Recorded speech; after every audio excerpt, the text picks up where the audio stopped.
We're going to visit a company in Austin, Texas now. It's been trying to attract highly trained millennials to make more competitive products, and that has led to a division between young and old in the office. NPR's Caitlin Dickerson has this story for our series New Boom, exploring the impact of millennials. And as she tells us, change isn't all fun and games. Okay, got it. It's lunchtime at a company called Life Size in Austin, Texas. A dozen employees are playing beach volleyball on a sand court next to the parking garage behind their offices. I just love it. I love the midday kind of endorphin rush. Corinne Heary is a 28-year-old financial analyst. She's been at the company, which sells video conferencing technology, for a year. It kind of adds to when I'm talking to my friends about the company I work for. I'm like, yeah, it's not just the business side, but it's this side too, the people getting along and playing fun sports. Lunchtime volleyball is part of the new image Life Size is trying to cultivate to attract millennials like Heary. CEO Craig Malloy is a baby boomer. He says that 2 years ago, his company's culture and its products were outdated. The heavy big-screen televisions and swiveling cameras it manufactured were being replaced by computer and phone applications.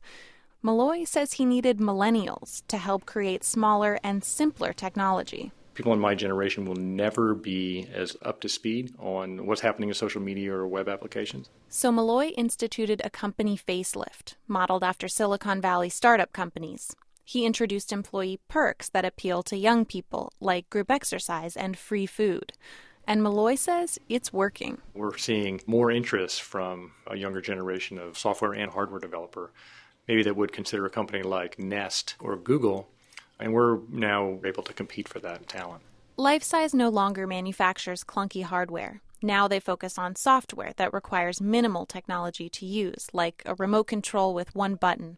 And Malloy says he's modernizing the inside of his company, too. By next year, nearly all of his staff will be sitting in open workstations with just a few feet of sheer glass separating colleagues. But baby boomers who will lose their offices protested so much, Malloy says he had to do something drastic to convince them to get on board. He, the CEO, gave up his own office. If I moved out of my office into the open area, no one would have a leg to stand on about complaining that they can't get their job done. I love my office. Larry Danko is a 66-year-old manager at Life Size. He's been with the company for 10 years, and he's had an office since day one. What I did not have was a window. I earned a window. That was important to me. Danko has accepted he'll be losing his office, but he's not looking forward to it, because to him, an office means something about a person's level of achievement and value. I think change is inevitable. Tony Vita is a millennial and a man.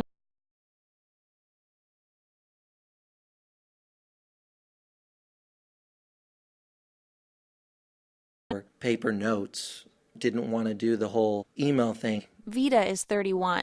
He doesn't think the changes at his office are about one generation or another. He sees them as part of the natural evolution of how work gets done over time. But some experts say evolution that happens too quickly can cause problems.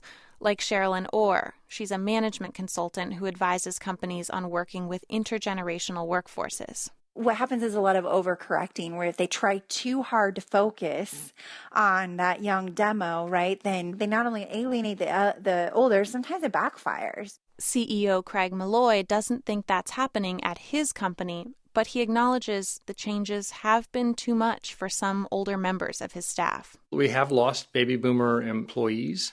On the other hand, most businesses are not a democracy. I always like to say they're a benevolent dictatorship. And Malloy, benevolent dictator, says his company needs to change with the industry, even if that means leaving some people behind. Caitlin Dickerson, NPR News.